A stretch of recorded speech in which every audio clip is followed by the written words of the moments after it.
خو شپږیزې ته واقعا ډېر له زړه ولاړم، ول دا به ضرور وایم. هغه اوس یو هم پسې ولګېد، خو لا بس ښه وایه. سلامونه، ستړي مشئ ګرانو لیدونکو، هیله دا ده چې روغ اوسئ.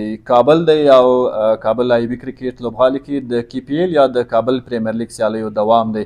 نن په دوام باندې بله ډېره په زړه پورې سیالي ترسره شوه د اباسین ډیفینډرز او شاهین هانټرز ترمنځ چې شاهین هانټرز لوبډلې وکولی شول د اباسین ډیفینډرز لوبډلې ته ماته ورکړي او په دې سیالیو کې د صدیق اتل رول خاص یا ښکاره و جوات و چې په نن سیاله کې یو ځانګړی خاص ریکارډ جوړ کړ په کورني کرکټ کې.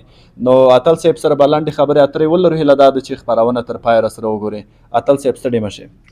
خوشحاله اوسئ، ډېره مننه. پرله پسې مو تقریبا 2 ماتې ومنلې، یوه لوبه د باران له امله یو څه مساوي اعلان شو او نن مو بیرته ډېره په زړه پورې لوبه ترسره کړه. څه علت و؟ واقعا که زه د لومړي سره د ټیم په اړه خبر وکړم، زموږ ټیم سپیشل زما داسې توقعات نه وو د خپل لوبډلې نه چې موږ به دومره سخت سټیج کې راغورځو. خو بیا هم کرکټ دا نور ټیمونه هم لوبې ته راغلي، ښه ګیم هغه و، که موږ نه یې لوبې وګټلې او څه مسټیکې موږ ډېرې وکړې، غلطیانې مو وکړې. نو پرون موږ ټول کوچ څه د جمعې ورځ وه، ټول کوچ راټول کړي وو یو ساعت دپاره، یو څه منټل پریپریشن یې به موږ وکړه، څنګه باید وکړو څنګه ونه کړو. نو هلکان نن ډېر زړه نه یې پټ وکړه، ډېر ښه کرکټ یې وکړه. نو د ښه کرکټ وجه دا وه چې موږ په یو غټ مارجن سره داسې لوبډلې نه دغو ته موږ ماتې ورکړه.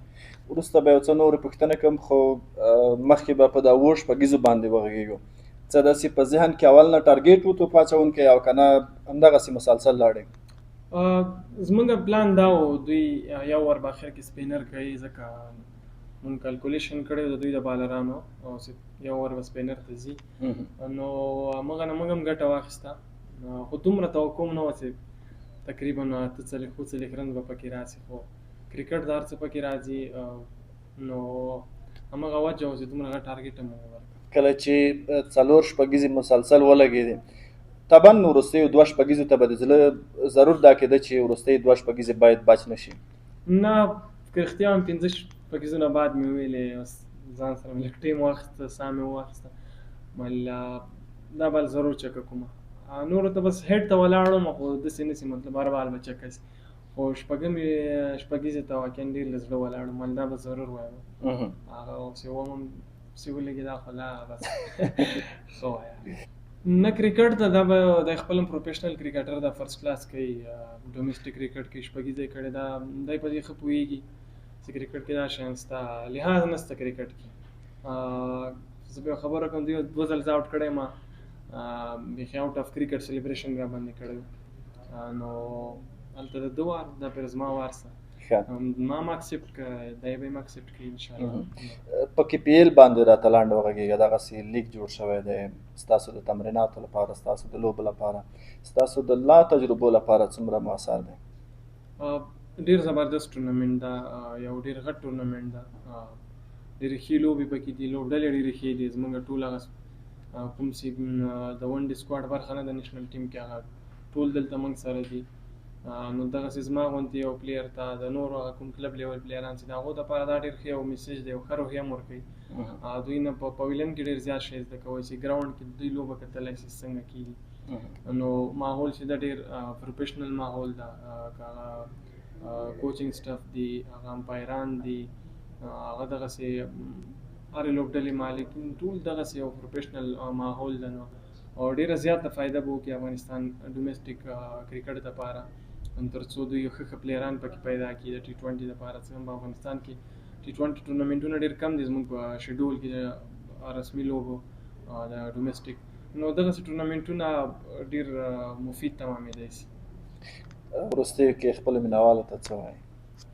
مینهوال نه مې بس یو غوښتنه ده چې په هر حالت کې موږ ټول لوبغاړي سپورټ کړي، که هغه د هر پلیر مینهوال دي، ځکه په پلیر باندې بدې او ښې ورځې دا خو ضرور راځي، په ژوند کې راځي، بیا په دغسې فیلډ کې. نو له ټول نه مې غوښتنه ده چې همیشه خپل پلیران مثبته روحیه ورکړي، ځکه د دوی سپورټ زموږ غوندې ټولو پلیرانو ته ډېره زیاته روحیه ورکوي. موږ ډېر ښه کرکټ کولی شو د دوی په سپورټ باندې. وروستی چې بیا مې اضافه کېږي، مهمې برخې ته داخل شوی که چیرې مو نن لوبه بایللی له ټورنمنټ له لیګ بهر کېدلی یو بل فرصت مو ترلاسه کړ د بلې لوبې لپاره به ضرور لکه څنګه چې نن دې ښه لوبه ترسره کړه سنچري دې وکوله مایند به هم ضرور ښه واقعا هر پلیر ډیر کوشش کوي چې هره لوبه کې ښه انینګز وکړي د ټیم په ګټه باندې که هغه د 60 رنز وي که هغه د 50 وي که هغه د 40 ترڅو د ټیم ضرورت نو موږ هر میچ ته ټول ډیر کلیر مایند سره راځو همدا هم سوچ چې انشاءالله خپل هغه 100% کوشش وکړو ټیم لپاره ځان پرفارمنس لپاره سی وکړو نو آینده میچونو لپاره هم انشاءالله زما او زموږ د ټولو پلیرانو دغه پوره کوشش ده چې دغسې ښه ګیم وکړو خپل ټیم ته هم ګټئ او د مینوال هم خوند تر واخلي ډېره زیاته مننه کور مو ودان خوشحاله اوسئ تاسو هم ډېره